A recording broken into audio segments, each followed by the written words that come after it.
Hello and welcome to Doctors, where we dive deep into the fascinating world of medicine. I'm Dr. Bharani, consultant pathologist in Secunderabad Diagnostic and Research Center.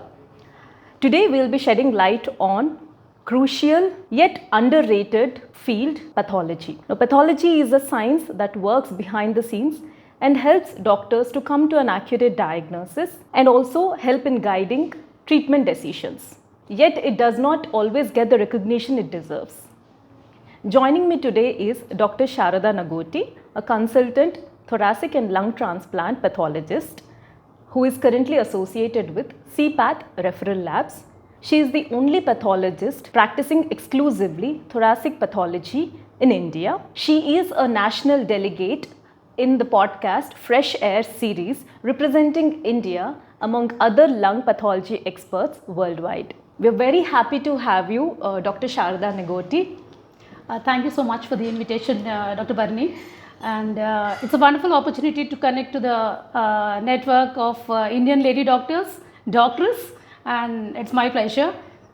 Thank you. So together we will be discussing about the practice in pathology, which is a silent force in medicine. Sure. Sharing insights from our experiences.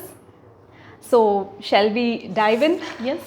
Okay. Sure. And I also gathered a set of questions from fellow pathologists just to get different perspectives about pathology. Okay. So to start with, why do you think a strong foundation and sound knowledge of pathology is essential for every clinician? Yeah. So, as you know, Dr. Bharani, pathology is a medical discipline which provides not only the diagnosis of the disease, but also it gives a lot of other information to the clinician, which actually guides the clinician in the right patient management. The entire hospital and each and every other specialty of medicine depends on pathology. So that is the reason why a clinician should have a sound knowledge and a foundation about pathology. Should be able to understand the reports and what is the information that is provided in the report, and also the limitations of that particular testing. So for example, I'm a thoracic pathologist. So when I get a surgical specimen, so what I do is I diagnose the disease, whether it is a benign or a malignant. And then if it is an infectious process, and suppose if it is a malignancy, then I try to type the malignancy, whether it's a carcinoma or a sarcoma or a lymphoma. And then after typing, then I go ahead with doing the staging of the tumor, and then after that molecular testing. So all these information, whatever I provide in my report, the diagnosis, the staging, and the molecular driver mutations, all these provide important information for the clinician to guide further treatment and to further plan his treatment strategies. So this is the reason why the clinicians should have up-to-date knowledge about the pathology and also have a strong foundation about pathology. Very well said, doctor. And what do you think is the general perception of pathology as a career option? So pathology is actually a very dynamic and an interesting subspecialty, but unfortunately most of the medical students in India, they have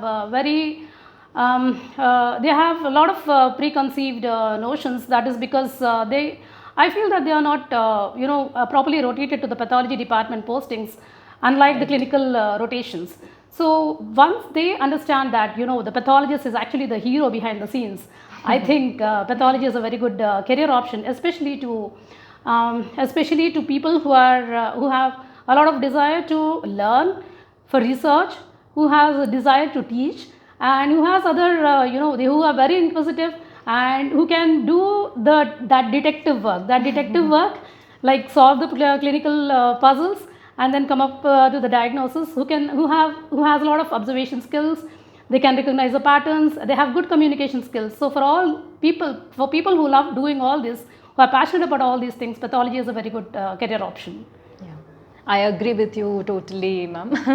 So would you like to share any interesting case scenarios which basically changed the entire treatment plan after the pathology report?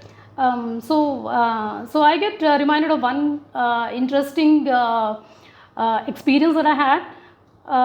There was one patient who was diagnosed in COVID. Like he had undergone a CT scan during COVID pandemic, and then a small nodule, the CT scan had picked up a very small tiny nodule, and then the radiologists and the clinicians felt that it is just a benign nodule, and then it was just left for observation.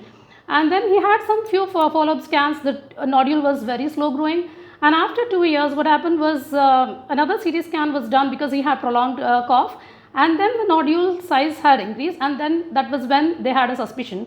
And then the surgeon had planned a wedge resection, so he had done a wedge resection and he had given me the biopsy sample. So like very surprisingly it turned out to be a malignant. They were just thinking that it's a benign nodule, and so they thought that a wedge resection will be sufficient. But when it came to the biopsy did show an adenocarcinoma. And apart from that, when I was grossing the specimen, there was another tiny nodule just adjacent to that previous nodule, the first nodule. And then when I had biopsied that nodule, again that was another adenocarcinoma. So there is a satellite nodule. So 2 nodules in one lobe. So instead of giving my stage as T2, I had to sign it out as T3, and the surgeon had to counsel the patient, and then instead of just stopping with the wedge resection, he had to go ahead and do a lobectomy. So this is one scenario where the pathology report changes the treatment drastically. Wow, that's such a fantastic case, very interesting. Yeah. And also I would like to take this as an opportunity to discuss one of the cases, interesting cases. So it was like an eye-opening case, and again which emphasizes pathology as a very crucial field in medicine. So there was this 33-year-old female, so she was breastfeeding and nursing 8 months old baby.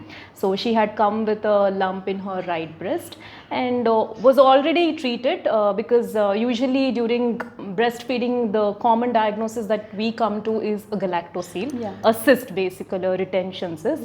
So and then the consulting physician said, it will be fine, not to worry. And then however somehow the pain was still progressing, and then the doctor suggested to go for FNAC. And then when we did the FNAC and we reviewed the slides under microscope, oh my god, that was a shocker to us, because it was not galactosile, because we were also expecting a benign condition usually in such cases, but it turned out to be a carcinoma. And then we had asked her to go for a biopsy just for the confirmation. And then so her husband personally, he had come to our lab, and then he had submitted the specimen, and when we again saw the slides under microscope, it turned out to be a breast carcinoma, medullary type. So this was an eye-opener, and when I actually went back and checked out the statistics, so I found out that it is a very rare scenario. So the incidence is about 3 in 3,000 cases. So that was like an eye-opening case, and I myself felt, oh my god, pathology, it actually plays a crucial role, because that is going to change the entire treatment course for the patient. True.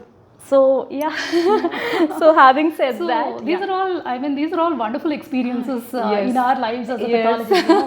We made the diagnosis, the clinician is thinking of something else, but we are able to give the right diagnosis. This actually makes this specialty very much rewarding, fulfilling, and dynamic and interesting. Very true, ma'am.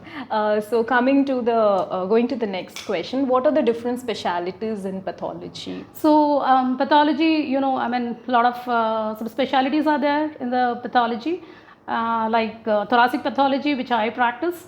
And there is pulmonary, there is gastrointestinal GI pathology, breast pathology. And I would really like to interrupt you here, because Dr. Sharada Nagoti, she is the only pathologist who is exclusively working in thoracic pathology. So it's really a big thing, ma'am. It is actually. I'm actually passionate about pulmonary pathology, thoracic pathology, and I think some other day I can share my story on how I started, how I actually got into this pulmonary. And probably we'll do another podcast, regarding that. That's an entirely completely different story, a completely different journey. Because basically like any other pathologist, my first love was oncopathology. I was practicing oncopathology for many years, and then suddenly I got into this pulmonary pathology, and then I found it passionate, and then I pursued it.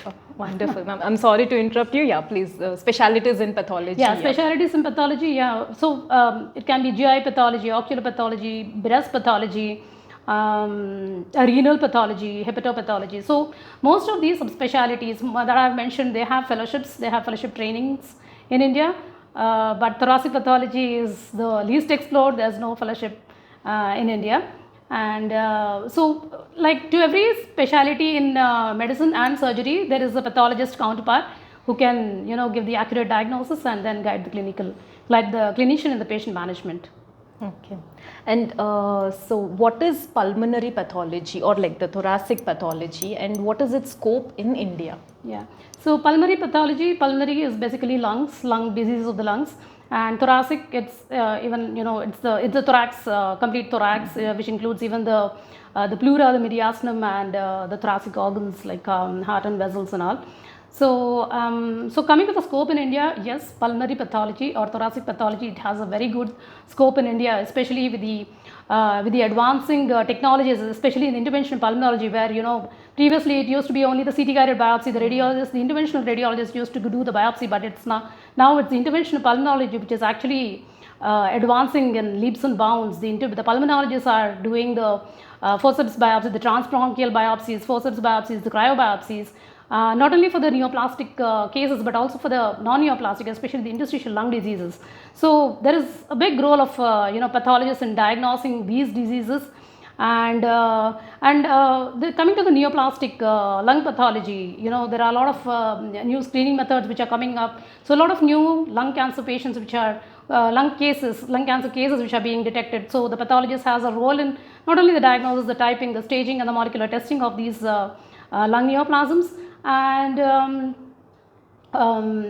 of course, yeah, a lot of the targeted therapies, a lot of targets are coming up nowadays. So there is a big role of molecular pathology testing even in lung cancers. So there's a big scope of pulmonary thoracic pathology in India. Okay. And even the transplant pathology, I forgot to add the transplant pathology. People are being more and more aware of the organ donation and all. So a lot of surgeons, they wanted to do the lung transplants, and of course the pathologist is the one who can decide whether it is an infection or a rejection. So there's a big scope even in the lung transplant pathology as well. And having said that, of course there will be some problems associated with this specialty degree in India. So can it be done any better? Yeah. So your input. Yeah, so unfortunately in India, the subspecialty practice is very much under-recognized because most of the pathologists are expected to do, the general histopathology, and but I completely don't agree with this, because it's like, jack of all trades and master of none. So only a trained pathologist, like coming for example interstitial lung diseases, only a trained pathologist can be able to diagnose as well as type these interstitial lung diseases. Same thing with a lung transplant biopsy, only a trained pathologist will be able to differentiate whether it is an infection or a rejection, and this has serious treatment implications. So that's the reason why a trained pathologist should be reading that particular cases, and for this the clinicians play a very important role in supporting as well as demanding the hospital management for a trained pathologist to see their cases. So that only a trained pathologist, only then the pathology practice in India will go to the next level, and the patients and the clinicians will be able to get the most accurate diagnosis. Okay, and you have also worked in United States, right? And so, how do you think it is? How different is it from India? Yeah. So in the United States, it's mostly a subspecialty practice. Most of the pathologists, they practice either one specialty of their passion, or another maximum 2 specialties. So subspecialty practice is more in the United States compared to India. And for example, Cleveland Clinic, there are 4 thoracic pathologists practicing only thoracic pathology, while in India I'm the only one who is practicing only the thoracic pathology. And the same in Mayo Clinic as well as Washington University also. Subspecialty practice is more there when compared to our country. So it is kind of like, I think it has to pick up in India. Yeah, definitely. in India it has to pick up, and I hope that it will happen soon. with the clinicians' support, of course. Yeah, true. And interesting question. Pros and cons of pathology as a career option. A lot of junior doctors who are actually aspiring to become postgraduates, who will enter into their post graduation, they're always confused whether to opt for pathology or not. So what is your advice? So one thing I would like to tell upfront is, please don't think pathology is a cool branch. It is not. It is a very responsible branch. You should always be on guard, because remember that your reports are very critical for the patient management, for the clinicians, for the patient management. So it's a very responsible field. Don't think that pathologists are, just, they sit in their cabins, they read their slides and just enjoy life. No, it's not. It's a very responsible field. So having said that, it's a very dynamic and interesting subspecialty, because your pathologists are the heroes behind the scenes. So the entire management depends upon the pathologist report. The entire hospital, as I've already said, every other specialty depends on is based on pathology. So a pathologist is the VVIP in making in the patient's management. So coming to the advantages, so a person who is, again, as I've already said, a person who is very passionate about passionate about this field, more inquisitive, have a desire to learn, desire to research, have a desire to become a detective. Such people, they can just, they enjoy this field. And of course, there are a lot of career options that you can choose. You can either become choose an academic institute where you can teach your residents and teach your clinicians and all, or you can open up your own lab and then become an entrepreneur. And a lot of options are there. Or you can just join corporate hospital as a consultant.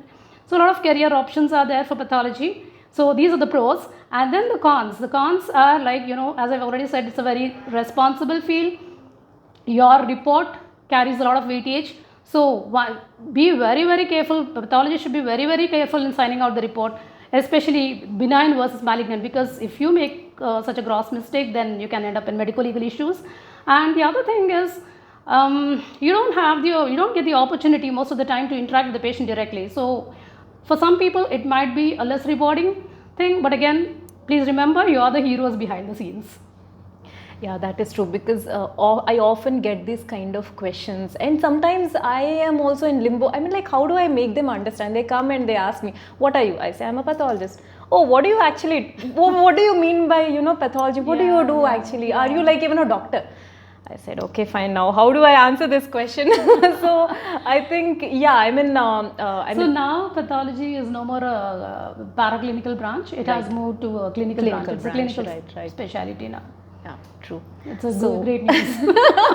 Yeah, and I'm happy about it. Yeah, I too. Yeah, so this has been such an insightful discussion with you, Doctor. And before we wrap up the podcast, so what is your perception about, your thoughts about, final thoughts about what we as pathologists can do to raise more awareness in this, about our field, pathology field? Yeah.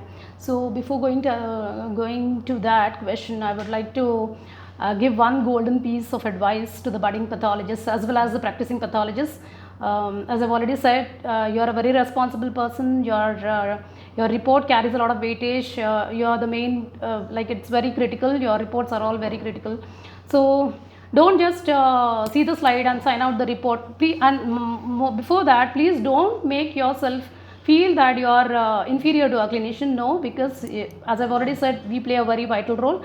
And so don't just see the slide and then sign out your report with a descriptive diagnosis. Always make it a habit that you talk to the clinician, get all the clinical details, talk to the radiologist, see the scans, and then finally correlate your findings, your biopsy findings with the clinical information, the radiology findings, and the other investigations, and sign out the complete report giving the most appropriate diagnosis. So this is one thing which I wanted to say. And now coming to your question, Can you please repeat it? I'm So, sorry. like we as pathologists, what can we do to raise more awareness in about our field? So the same thing, like you talk to your clinicians, don't sit in your cabin and then sign out the reports. Talk to the clinicians, talk to the radiologists. You are a clinician. You are not, you don't consider yourself as just a pathologist. It's just my responsibility is only to sign out the report. No, talk to the clinicians, talk to the radiologists, get more information, and then attend conferences, learn more, network more, and you spread your knowledge. You be a speaker, you go as a delegate, network, you be a speaker, you try to gain as much as knowledge as possible, and then you share your knowledge. And of course doctors is there, you can always collaborate Yes. with doctors, and and then you can just take this field forward. Fantastic. That was very nice advice that you have given. And so to all the viewers and listeners, whether you are in the field of medicine or just curious about the unseen heroes of medicine, I hope this podcast has given you a different perception and appreciation towards pathology field. Thank you once again, Dr. Sharada Nagoti. It has been such a great discussion, and I really hope this podcast will help the budding pathologists, and just not even I am also in a budding stage, so I'm gonna have. I'm taking a lot of points from this discussion. Thank you once again. It's my pleasure, and thank you so much for this opportunity. And I'm looking forward for more collaborations, for more associations with doctors, and wish doctors loads and loads of success. Thank you so much. Thank you all for tuning in. This is Dr. Bharani signing off.